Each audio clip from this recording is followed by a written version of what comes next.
নমস্কার, আমি দেব অ্যাস্ট্রোলজার সুজিত। আমার ইউটিউব চ্যানেলে সকলকে স্বাগত জানাই।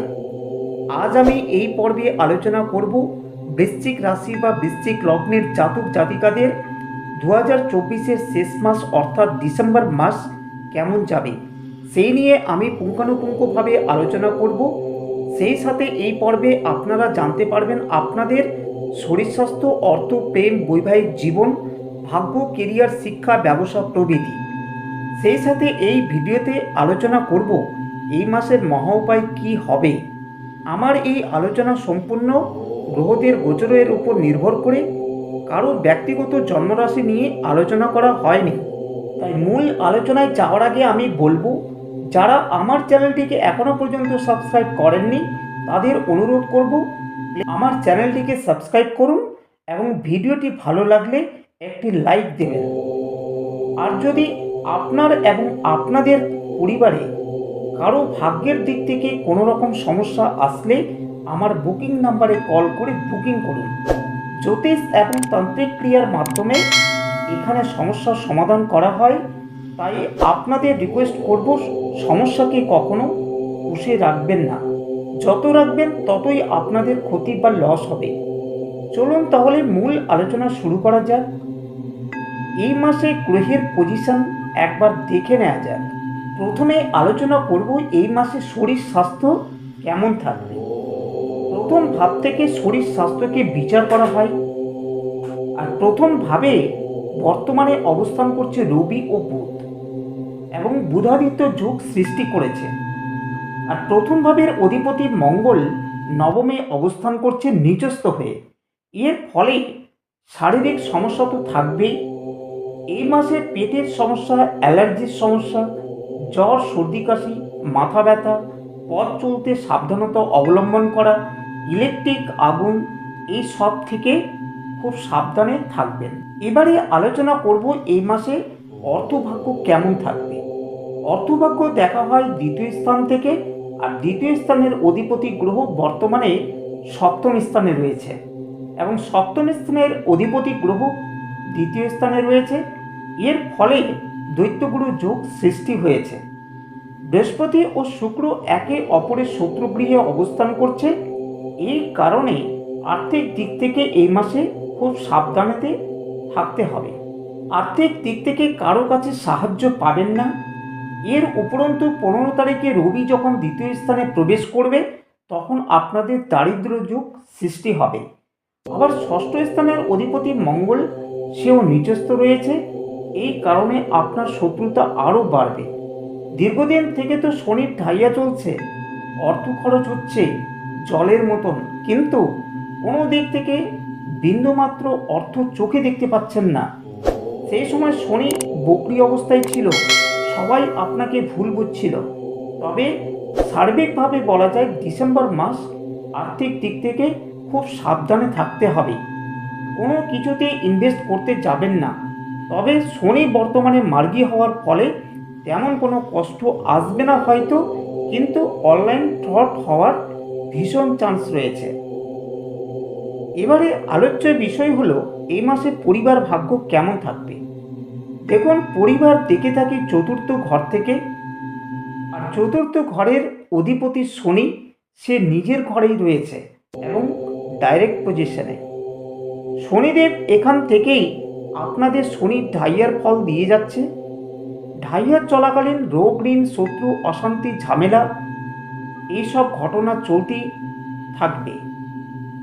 তার উপর বাস্তুর সমস্যা রয়েছে, বাড়ির কাজকর্মের দিকে সমস্যা চলছে, পরিবারের লোকেরা সবসময় আপনাকে ভুল বুঝেই চলেছে, আর্থিক কষ্ট চলছে, তার উপর আপনার কাছেই সবাই অর্থ ধার চাইছে, অযথা খরচ বৃদ্ধি পাচ্ছে। আপনার পেছনে সবাই, আপনার পরিবারের লোকেরাই বদনাম ছড়াচ্ছে।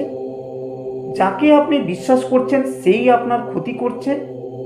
মায়ের স্বাস্থ্যহানি হচ্ছে, মায়ের সাথে সম্পর্ক মাঝে মাঝে খারাপ হয়ে যাচ্ছে। এই সবগুলো সমস্যা এতদিন ধরে চলে আসছিল। তবে বর্তমানে শনি মার্গী হওয়ার ফলে ধীরে ধীরে এইগুলো সমস্যা থেকে বেরোতে পারবেন, কিন্তু আপনাকে সবসময় পেশেন্স রেখে চলতে হবে। এবারে আলোচনা করব এই মাসে সন্তান ভাগ্য কেমন যাবে। সন্তান ভাগ্য দেখা হয় পঞ্চম ভাব থেকে। পঞ্চম ভাবের অধিপতি বৃহস্পতি সপ্তম স্থানে অবস্থান করছে, আর পঞ্চম স্থানে রাহু বর্তমানে অবস্থান করছে। পঞ্চম স্থানে রাহু থাকার কারণে সন্তান সবসময় আপনার অবাধ্য থাকবে। যে কোনো কিছু দাও কি দাও এই রকম বায়না চলতেই থাকবে। পড়াশোনায় একেবারেই মন বসবে না। সন্তান সাবালক থাকলে বাজে রিলেশনের মধ্যে জড়িয়ে পড়তে পারে। ইউটিউব ফেসবুকের মধ্যে সবসময় ডুবে থাকবে। তবে শনি মার্গী হওয়ার ফলে কিছুটা হয়তো শুধরাতে পারে। আর যারা সন্তান নিতে চাইছেন তাদের সন্তানের যোগ রয়েছে, কিন্তু 15 তারিখের আগে পর্যন্ত। আর যারা গর্ভবতী আছেন তাদের খুব সাবধানে থাকা উচিত এই সময়টাতে। এবারে আলোচনা করব এই মাসে বিদ্যা শিক্ষা কেমন থাকবে। বিদ্যা শিক্ষা দেখা হয় এই পঞ্চম ভাব থেকেই। পঞ্চম ভাব নিয়ে এখনই আলোচনা করলাম। পড়াশোনা যদিও মন বসবে না, কিন্তু তাও পড়াশোনায় জোরপূর্বক বসানোর চেষ্টা নিজেকেই করে যেতে হবে। এই সময় খারাপ বন্ধুর সঙ্গ ত্যাগ করতে হবে। কোনো রিলেশন থেকে দূরে থাকতে হবে, না হলে পড়াশোনায় খারাপ ফল হতে পারে। এবারে আলোচনা করব দাম্পত্য জীবন বা বিবাহিত জীবন কেমন কাটবে এই মাসে। দাম্পত্য জীবন দেখা হয় সপ্তম ভাব থেকে, আর সপ্তম ভাবে বসে রয়েছে বৃহস্পতি এবং সপ্তম ভাবের অধিপতি শুক্র রয়েছে ধনু রাশিতে। এর ফলে 15 তারিখ পর্যন্ত বিবাহিত জীবনের সম্পর্ক মোটামুটি ভালো থাকবে। কিন্তু রবি যখন 15 তারিখে দ্বিতীয় স্থানে প্রবেশ করবে, তখন অর্থ নিয়ে স্বামী স্ত্রীর মধ্যে ঝামেলা সৃষ্টি হতে পারে। তখন তৃতীয় কোনো ব্যক্তির প্রবেশ হতে পারে। এর ফলে ভুল বোঝাবুঝি তৈরি হতে পারে। আর যারা অবিবাহিত আছেন তাদের বিয়ের সম্বন্ধ আসতে পারে। এটা প্রেম রিলেশন থেকে আসার চান্স রয়েছে। তবে 15 তারিখের মধ্যে বিবাহ পাকা করার চেষ্টা করবেন। 15 তারিখের পরে একটু চাহিদা পূরণ করার জন্য একটু বেশি করে বাড়িয়ে বাড়িয়ে কিছু চাইতে পারে। এবারে আলোচনা করব চাকরি ভাগ্য কেমন থাকবে এই মাসে। চাকরি ভাগ্য দেখা হয় দশম ভাব থেকে, আর দশম ভাবের অধিপতি গ্রহ রবি বর্তমানে আপনার রাশিতেই অবস্থান করছে। 15 তারিখ পর্যন্ত এখানেই থাকবে। 15 তারিখের পরে ধনু রাশিতে প্রবেশ করবে। কর্মক্ষেত্রে যদি কোনো রকম সমস্যা চলে থাকে তাতেও সেখান থেকে সফলতা পাবেন। তবে বেতন বাড়বে না এবং প্রমোশনও হওয়ার চান্স নেই। 15 তারিখের মধ্যে চাকরি পাওয়ার এবং ইন্টারভিউয়ের সফলতা আসার প্রবল সম্ভাবনা থাকছে। যদি কেউ চাকরির ট্রান্সফার নিতে চান বা বিদেশে গমন করতে চান তাহলে 15 তারিখের মধ্যেই করুন। 15 তারিখের পরে শুক্র রবির সংযোগ ততটা ভালো হবে না। এবারে আলোচনা করব এই মাসে ভাগ্য কেমন যাবে। ভাগ্য দেখে থাকে নবম ভাব থেকে, আর নবম ভাবের অধিপতি গ্রহ চন্দ্র সে আবার প্রতি 2.5 দিন অন্তর অন্তর রাশি বা ঘর পরিবর্তন করে থাকে। এই কারণে আপনাদের মন এবং ভাগ্য কখনো ভালো আবার কখনো খারাপ থাকে। তবুও এই মাসে আপনার ভাগ্য মোটামুটি ভালোই থাকবে। মনের মধ্যে কিছুটা আশা থাকবে, কনফিডেন্স বাড়বে। তবে গুরুজনদের সাথে মাথা গরম করে উল্টোপাল্টা কিছু বলে ফেলবেন না। পিতার সাথে সম্পর্ক ঠিক রাখার চেষ্টা করবেন।